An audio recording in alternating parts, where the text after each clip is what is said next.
Hi, everyone, and welcome to the Success Codes podcast. I'm so grateful and excited that you joined us today. I have a very special returning guest, Samantha Murphy. Samantha Murphy is the owner of 305 Hive, which is a premier digital marketing company based in Miami. And it's the go-to source for all the local Miami buzz. So welcome back, Samantha. So awesome to have you.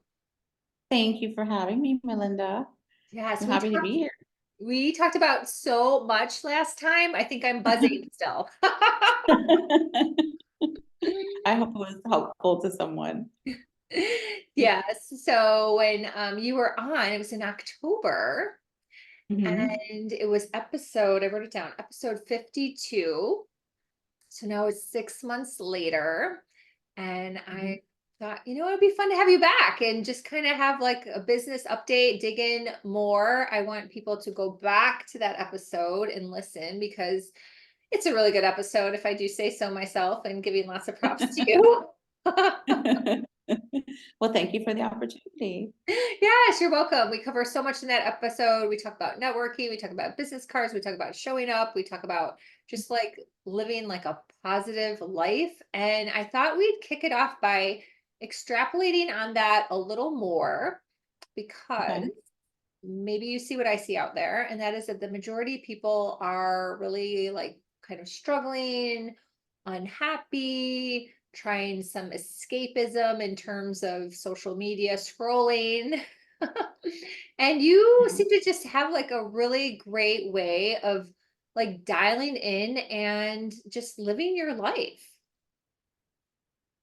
Um, I mean, well, if you're asking me like about positivity, I think Yeah. that um a lot of that's like thought based. There's like cognitive behavioral therapies around that kind of thing. It's like the more you look for positivity, the more you'll find it. It's like reframing things a lot, like looking for silver linings. So I try to live my life that way.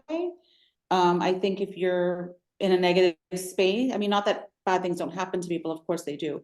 But if you're, in a negative space or feeling negative, and then your brain starts looking for negative things. It wants to reinforce itself. And so for me, I just always try to reframe things. Like if, something's not going well or whatever, I try to think, well, but this. So I think it's just my mindset is always kind of that way. Would you Yeah. say that you were raised that way, or did you kind of have to figure this out as you got older? Like, give me some history there, because that's where I think a lot of That's a people good are. question. I think I've always been that way.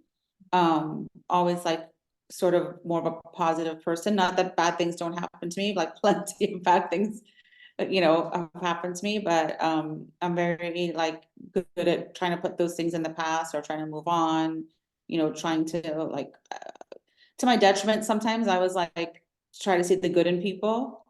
um I don't normally think like someone's out to get me or something like that, and sometimes that comes back to bite me. I'm kind of like, oh well, no, I don't think they meant that. They six must have months meant later. this. And then, right. So yeah, just I guess my personality. Yeah, no, I think that's amazing because I think that it is definitely a behavior that can be learned for sure. Yeah. And I would say I've grown up with a glass half full mentality, however, have had to learn to do the reframing, right? Right. So maybe I'm just kind of in the middle, like in a mix. But I spend a lot of time with people helping them through reframing. So when I went back and listened to that podcast, that was such a strong overriding energy of that podcast was your positivity and getting through the day and step by step. I don't know if you remember all of that, but it just really showed through when I went back and listened. So I do hope people go back and listen and then take what Samantha's saying right here for like the extra tip on how to get, into that state. I think that would be really helpful for everyone Yeah. out there. So yeah. So in regards to 305 Hive, Mhm. how business this year? Did you have big business goals? We're coming up into Q2. I did. So this is the first year, I haven't really made goals in particular in the past. I've always had like a general idea of what I wanted to do, and like I have a very long spreadsheet list of ideas that half the time I can't get to because as a publisher of our newsletter, it comes out weekly, so I'm always like having to jump on to the next one, and so that has to be my main focus a lot of times. And so some like ideas and things have to go in the back burner. But I made a point last year saying like 2024 was going to be a big year of growth for 305 Hive Media. And it has been so far. So everything, we've wanted to do is really coming to fruition and taking place. We created our advisory board in January. That's been very helpful. We also have expanded into additional events. For the last 2 years, we've been doing the book club. It's almost every month. We skip a couple months in the summer, and we don't do one in December. But we branched out. We had a tea party in March for Women's History Month, and that was so well attended and very exciting and fun. And we're still like buzzing from the feedback about that. And I think everyone who participated, both our subscribers and our sponsors, left, feeling very happy. So that I'm very driven all ways by wanting people to be happy. So that made me happy. And then we're going to be doing a couple other events. We have one coming up for Mother's Day, and then there's another health and wellness. And so we're actually doing 3 events in March because we're crazy. And and then the big one this year will be our 5th anniversary party. So it's kind of a big deal to celebrate 5 years. And that will be at Zoo Miami on Saturday, October 19th. It's a happy hour. And like all of our events, it's exclusive for our subscribers, but it's free to subscribe. So really, it's open to anyone. Oh, that's so Yeah. cool. So, Yeah. yeah, the tea luncheon was amazing. And I've also went to the zoo book. Right. That was so book magical. that Yeah. was like off the charts. So, Well, the that author that wrote the West with Giraffes, she also wrote a book about elephants. So oh, everyone had such a good time at the Zoo Miami event that we thought, oh, next year we'll do the same, very similar thing, but with the elephant book. And then where we sat was overlooking the elephant, so we can even, go to the same area. And it was, I think everyone who was there that day, like, still remembers it like so fondly. It was very, very special. yeah. Yeah. Oh my gosh, cool. I'm getting a sneak peek, and so is everyone listening. Yeah. So that's Yeah. amazing. Very cool. So if someone out there wants to start to host events, and I Uh-huh. do believe that we're getting back to that place of in person. I believe we're already there. So people have, different perceptions and I different. think we're already there. There's so many, it's very hard to keep up with all the events. I bet for you for Yeah. sure. Yeah. Yeah. Yeah. So what would be like a good, baseline of like advice or some things to look at or to consider if someone were to think about hosting their own event? Well, we get approached a lot also because people want us to host events for them or to bring our audience to them. And I had a conversation like that yesterday with someone, and I said, well, I'll consider doing an event with you, but it has to be the right event, because I don't think anyone should start doing events for the sake of doing events. And I like everyone to be happy. So I want to do something that makes sense for my subscribers and something that makes sense, for the sponsor or whoever wants to host events. So yes, I could just jump into it and say, well, I'll host this for you, because thinking of, okay, well, I could make money off of that. But I want the event to be successful and organic, in the sense that it's not organic because I'm creating it, but organic in the sense of it makes sense for what the space is, or maybe it's the time of month. Like, we did Women's History Month, and So like the tea party made sense for that. You know, I like to do things that have synergy and that I feel like everyone can leave happy. So I think really starting from a place of what are you passionate about, or what is your goal? And it can't just be, I want to make money, because everybody wants to make money. And if that's your goal, and you know, maybe it comes across like that, then you might only have one event, right? You want your event to be successful. So you want everyone, you know, you want people to show up, and you want people, there's something for everybody, and you want people to be happy, so that, you know, they leave with a good feeling and saying, you know, I really enjoyed that, or I got X out of it, or Y out of it. And I can't wait till they do another one. Yeah, that's a great advice. And you're right, there is a lot of money conversation online. And Yeah. so then I do believe people are missing, the heart. So I appreciate, I think you said you want everyone to be happy like at least 3 times. So that just, it's I might say good. it again. I might say it Yeah, again. no, it's good. My husband and I just had this conversation this morning about having a business where you actually like really care about your clients. And I think that the businesses that truly do care about their clients and show up for their clients and really take the time are going to be the ones that, continue to move forward, because there's just so much noise online about money, right? And money's good. I'm not saying anything bad, but I love that you said that. It just kind of ties into what, There's were you no one that at the doesn't house want this morning? So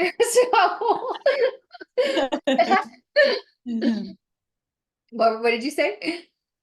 I said, no one doesn't want it. I mean, everybody wants Yeah, money. exactly. Exactly. Can't But only be it's, driven by that. Then you'll just have blinders on, and then, you know, you might make poor decisions, I think. yeah, absolutely. Absolutely. So that's really Like cool. some things I actually do, you know, again, back to my detriment thing. You know, I don't actually really make a lot, or sometimes no money off my book club, right? But depending on when it is, right? If, you know, it's sponsored, or where the location, you know, some things are more, you know, expensive than others. And as everybody knows, like food and beverage these days is like really expensive. And so, but I look at it as, you know, but also because of what I do, not everybody can do that, right? So a lot of what I do is community. So sometimes if it's one of those that, oh, it's the pricing is looking really high, and but I think, you know what, if it's great community building, Mhm. and you know, people are gonna leave there having a good time, and you know, getting something out of it. So I'm okay with sometimes with a few like lost leaders like that.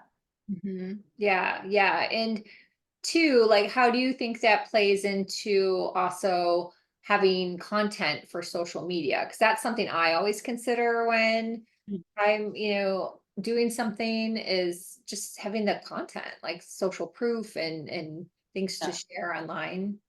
I mean, I think social content's very important. Like when I'm out and about, you know, I'm, you know, focused on that because that's part of my business. But I think if you, again, if you go into it just with one mindset, like, you know, I'm doing this for content, Mhm, mhm. um, only, then maybe your event or whatever you're doing won't be as successful, or just an enjoyment factor, right? If you're just going out to dinner just to get content, know, for your Instagram, then maybe you won't be enjoying your company or your meal, or whatever it is that you're doing as much, because you're very focused on that. I like to do things that like are organic. I like to go places that like I want to go to, and do things I want to go to, and if I get content out of that, awesome. But my eye is trained really. I love taking pictures, and I love taking pictures of other people. I love taking pictures of things. So it's fun for me. So I Mhm. think that's unique too. Some people it might be a task, but I really enjoy taking photos, and I love putting together reels, and so it makes me happy, so it doesn't feel like as much of work. Yeah. Okay. Yeah. And I get what you're saying. I didn't think of it that way because I don't feel that way. Like I would never just do something for content. I'm not a, influencer anyways, or what you do. But yeah, I bet you there's people out there that probably feel almost like a slave to having to do things, right? To get Right, the content, if that makes sense. right. So Yeah, for me, it's just a byproduct. I'm like, okay, cool. Like, Yeah. but I'm nowhere near as good at reels as you are. So, Oh, that's sweet. so anyhow, so I love the concept of your advisory board. And Mhm, I remember hearing about Sarah Blakely, and mhm, she has such an amazing entrepreneurial journey. If anyone's really studied her, from like when she was a kid, and then when she first got into business, she was part of masterminds at a very yeah. young age that were all men. She was like the female, and that really helped her. So when I think of like an advisory board, it's almost like a mastermind, but I'd love to hear your take on it, and just some of the ideas that have come through, and maybe some advice for people if this may spur an idea for them in their business that could be really helpful. Well, people also don't have to go as far as like having an advisory board, depending on, it might not be right for everybody's business to have an advisory board, but you could have, a mentor or, someone, and it could be even someone that you pay to, guide you, on advice for your business. Um, I think with our advisory board, it's been really important for me, as Survive Hive Media to be out in the community and can't be everywhere. So having, leaders in the community out there, that, are all over Miami, being able to say, well, oh, did you know about this thing? Or this is coming up, an environmental issue or event, or just having their eyes and ears about town. That's been very useful to me, but also learning from their expertise. I tried to have different people in different arenas on my advisory board, so we would get like a really good cross section of Miami. So I think that's been very valuable to me. And you have to, know successful people have gotten there for a reason mostly. And so they probably have some good insight for you. And a lot of times people are so caught up in their own business or themselves that they just want to talk about their business or talk about themselves. And sometimes it's listening, and that advice can save you a lot of time in certain things. Like someone could say, I think that's a great idea, but I actually went down that path and that didn't work out. And maybe they save you months of time, or they can save you money, or anything. I think just in life, looking to others for information or just for their knowledge is of past experiences can be really beneficial. Absolutely, So absolutely. for us, it's been very valuable. Yeah.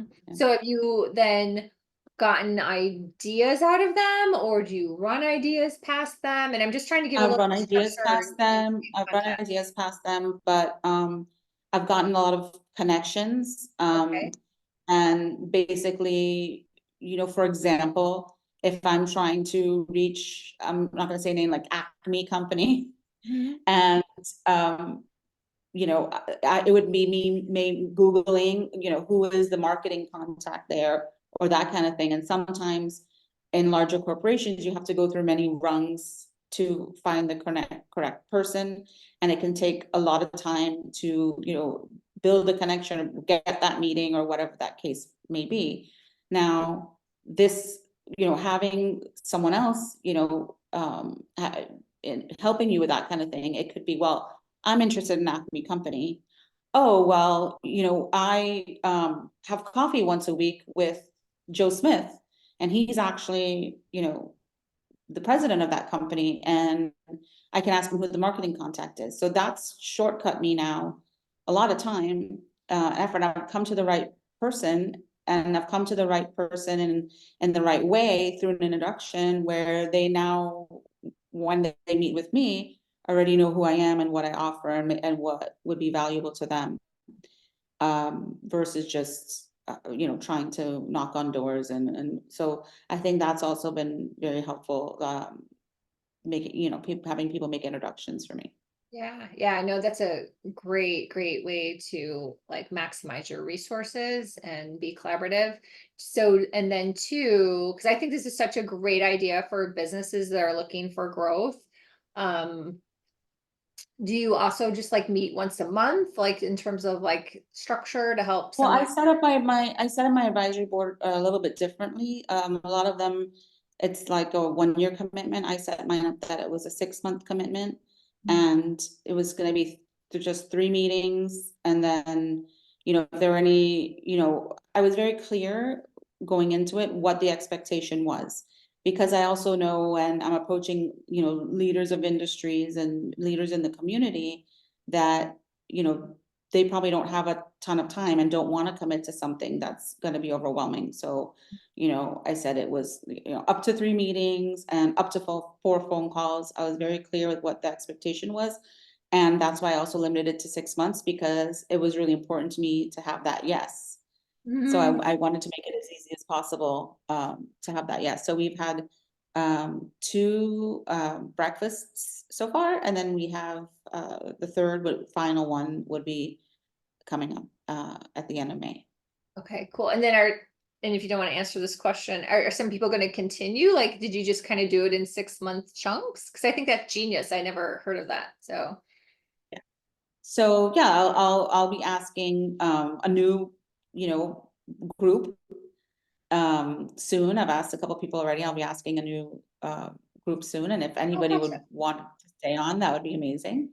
But I think the idea is, for them, is probably like they're probably ready to move on if they've given their 6 months and their, advice and their connections and everything already. But they're all amazing people, so I would welcome anybody who wanted to stay with me. Yeah, no, cool. I just was curious because I'm not sure if you have the same thought process as me, but often with, networking groups or women's groups, a term of a president might be like a year, but it Right. takes that new president some time to, get up to speed and learn the ropes. So Right. sometimes when I hear they're done it after a year and they're just starting to make change, and granted, this is different than what you're doing, but that was just my basis of Yeah. comparison. I'm like, oh, they should really be on for another year because they're, finally starting Right. to make an impact, right? But So it is different in the sense of, so they are not working with me or for me in that sense, and I am the consistent, the constant, and yeah. in other words.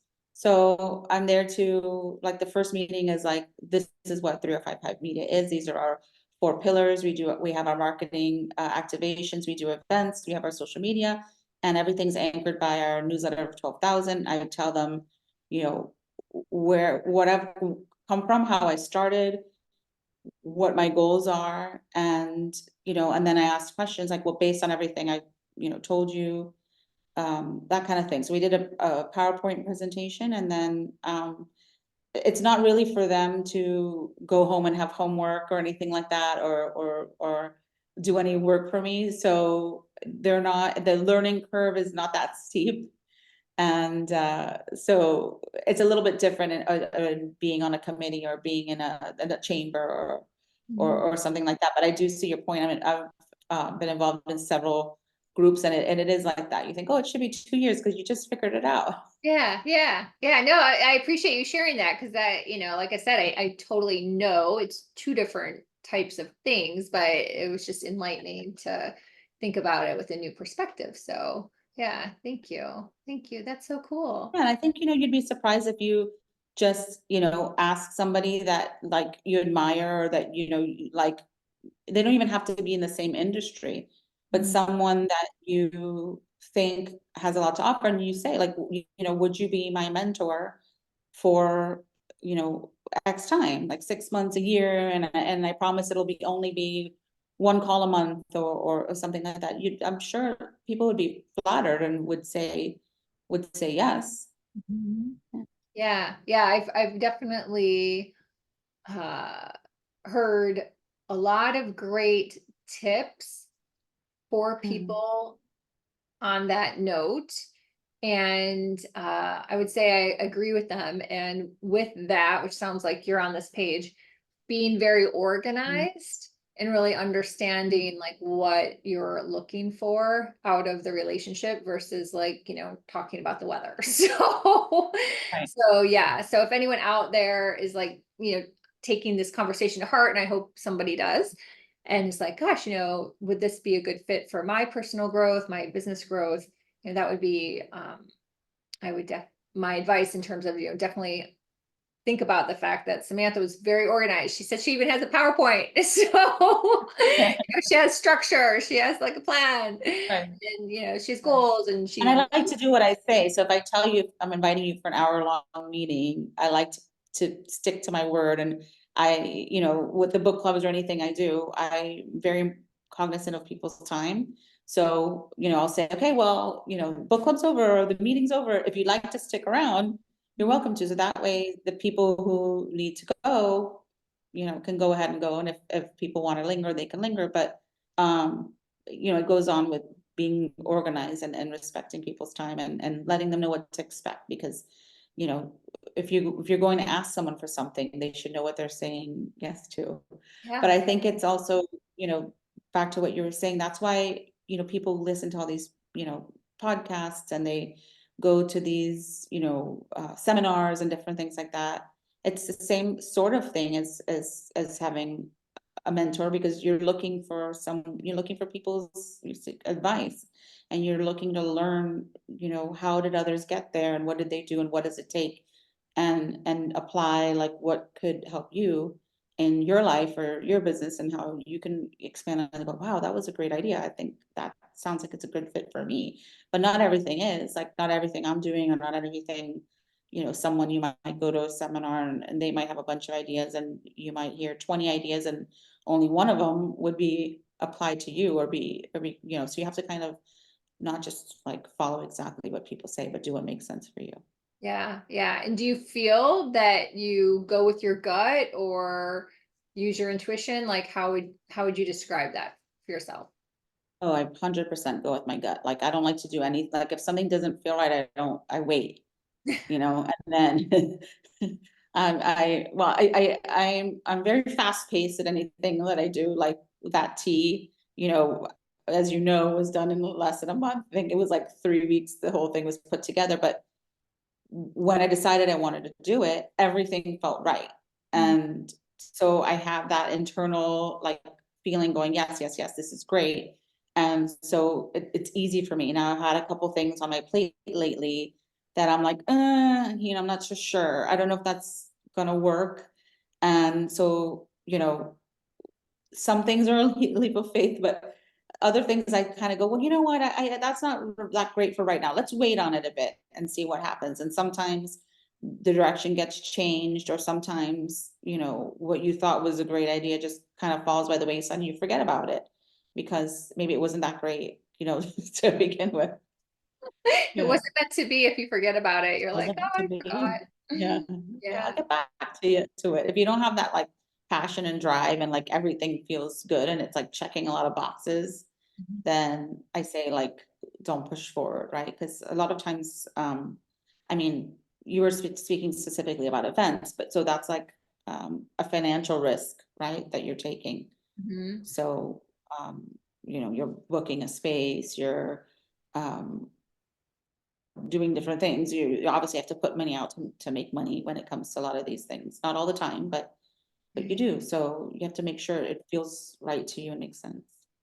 Yeah, I know that's great advice. And I think that people probably don't realize that, yeah, you have to put a deposit down normally on the room and maybe on the food and maybe on other aspects. So, yeah, making sure you've got all that in check is really important. So, wow. Well, we again covered a lot of ground. Thank you. Is there anything else you want to add that you think we missed and we didn't cover that you wanted to? No, it was wonderful. I don't know if I helped anybody, but if I did, I'm happy to do that. And then if anybody wants to, reach out and subscribe to 3055, they can do that on our website or follow us on socials. People love to follow us on socials, and they think, since you get our newsletter, and they go, oh, no, I follow you on social media. I'm like, oh my gosh, you're missing, the big chunk of everything. The social media is fun, but it's also a supplement to the main show, which is the newsletter. Yeah, I do both. So I do highly recommend to follow on Instagram and to Yeah. subscribe to the newsletter. And I will put all of that in the notes, obviously, as well as the link for the last podcast. So you can listen to both and learn even more about Samantha Murphy. She's a queen bee of 305 Hive in Miami. And And if anybody wants to learn about any of the events we talked about, they're always announced first in the newsletter. And that's how sometimes, things sell out and they think, well, I didn't see the tickets, well, they were in the newsletter first and then sold out and then we put them on social media and then, so that's kind of how those things happen. So yeah. stay tuned for lots more events coming up in the very near future. I don't know when your podcast is going to air, but there's a lot of events coming up. Well, before May, because you said you had those things in May. So this Yes, will come out exactly. not this coming Sunday, but probably the next Sunday. So yeah, so it'll be in time for May so people can take advantage. But yeah, your tea sold out like really fast. So she's not kidding, people. She's not kidding. So you definitely want to do that. But this has been a pleasure. I really appreciate it. I think you shared some great insights that I don't hear talked about very much online. So I appreciate that. We've covered some different things for people to think about and really try to make sure that they've embodied in their life and business. So I thank you for that. Thank you. Thanks for having me, Melinda. I really appreciate it. I appreciate your friendship and I'm so glad that you're here again on my podcast. Thank you. Anytime. All right. Bye for now. Thanks everyone for Bye for now. watching.